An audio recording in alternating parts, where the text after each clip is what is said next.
Salut, comment allez-vous? Moi ça va encore mieux avec l'annonce que James Gunn vient de faire. Pour commencer, un problème énorme se pose actuellement en cinéma, c'est tout ce qui est VFX, images de synthèse, CGI, ou des fois c'est plus que honteux d'avoir un énorme blockbuster et qu'on voit tous les héros qu'il y a derrière pour la production du film, où au final on a des images de synthèse qui sont nulles à chier. On parlera par exemple de The Flash, où c'était une catastrophe. Soit c'était la pire catastrophe de l'année dernière. Franchement, c'était abusé. Et même côté Marvel, où des fois, ça laisse à désirer. Et ici, du coup, il y a Superman Legacy, vous le savez très bien, qui sort juillet prochain, le 9 juillet prochain, logiquement, on voit Superman Legacy et la date ne bougera pas.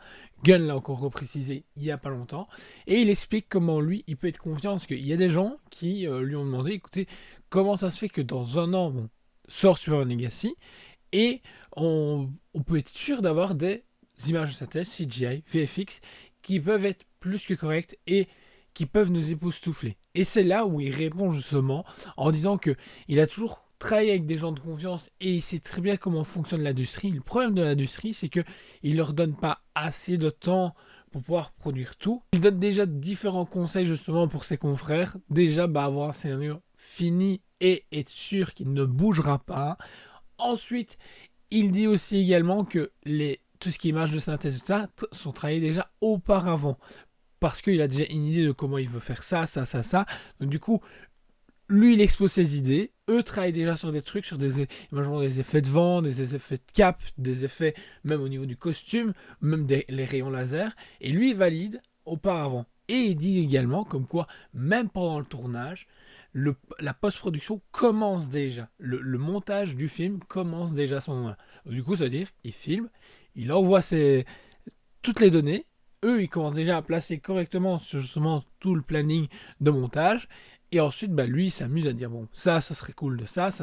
Et l'avantage de lui, c'est que lui orchestre tout. Et du coup, ça permet justement de pas trop délayer la chose et d'être tranquille. Et ce qui aide énormément aussi James Gunn, c'est de faire beaucoup en prise réelle. Ça a été beaucoup critiqué suite aux fuites des images, même si au final, ça va, on va pas se mentir, il y a pas trop, c'est pas trop abusé. Il y a beaucoup d'images sur les mêmes scènes ou les mêmes laps de temps. Le Hall of Justice, au final, on n'en sait pas plus parce que personne n'a pu s'approcher du lieu pour savoir ce qui s'y passait.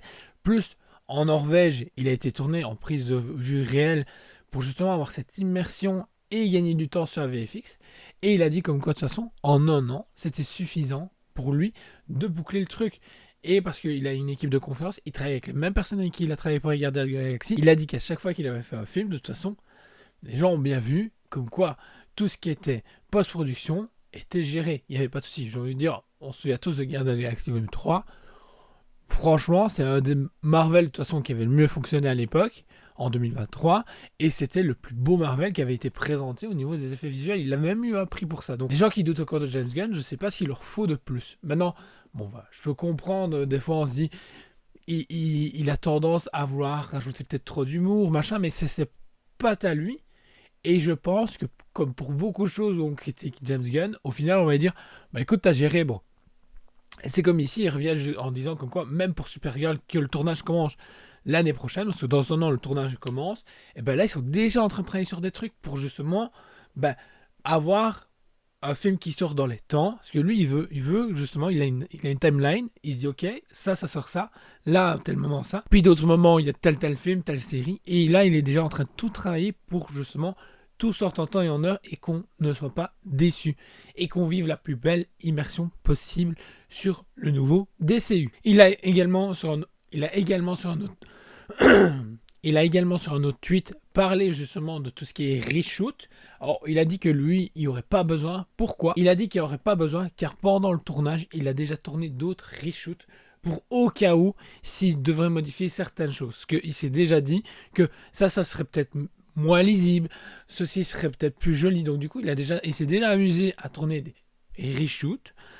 Du coup, je ne sais pas réellement des reshoots, mais énormément de plans pour que justement, s'il y a un souci pendant la production, pendant le montage, il puisse résoudre ce problème-là assez rapidement. Mais, franchement, le mec est hyper organisé. Mais ce que je trouve incroyable, c'est de la façon où justement, quelqu'un pose une question et je comprends qui pose énormément de problèmes parce que on admet que la CGI actuellement moins en moins belle, il y a moins en moins de temps justement pour tout ce qui est artiste. Donc c'est normal de poser la question et James Gunn y répond en apportant une solution pour les autres producteurs et les autres réalisateurs, en pointant du doigt énormément de problèmes, mais au moins il rassure. À chaque fois qu'il répond, je trouve qu'il rassure. Il n'y a rien à dire.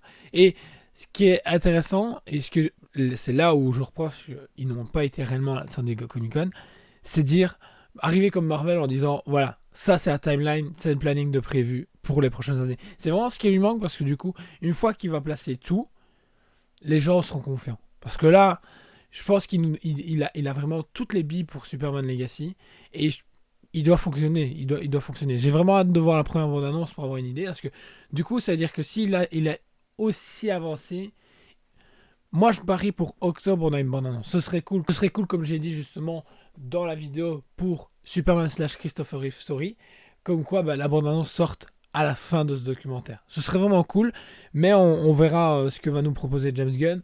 Je pense pour la communication, ce sera beaucoup mieux qu'il le poste comme ça, comme ils font pour toutes les bandes annonces. Mais le jour où il va la lâcher, je pense que ça va être une énorme bombe parce que très attendu au tournant, que ça soit en bon et en mauvais. Et j'espère qu'il va mettre tout le monde d'accord. Donc voilà, n'hésite pas à dire ce que tu en penses, dire ce que tu penses justement de ce que James Gunn communique actuellement. Moi, je suis toujours rassuré et confiant. Et j'ai vraiment hâte de découvrir le 9 juillet prochain Superman Legacy. N'hésite pas à dire ce que tu penses de la vidéo en commentaire. N'hésite pas à dire ce que tu penses justement du communiqué de James Gunn. De lâcher un pouce, t'abonner si ce n'est pas encore fait. Activer la petite cloche pour louper aucune vidéo. Si tu es fan de Superman, tu vas retrouver ton bonheur sur la chaîne Marvel, DC, on parle de tout et on se retrouve demain pour une prochaine vidéo. Ciao!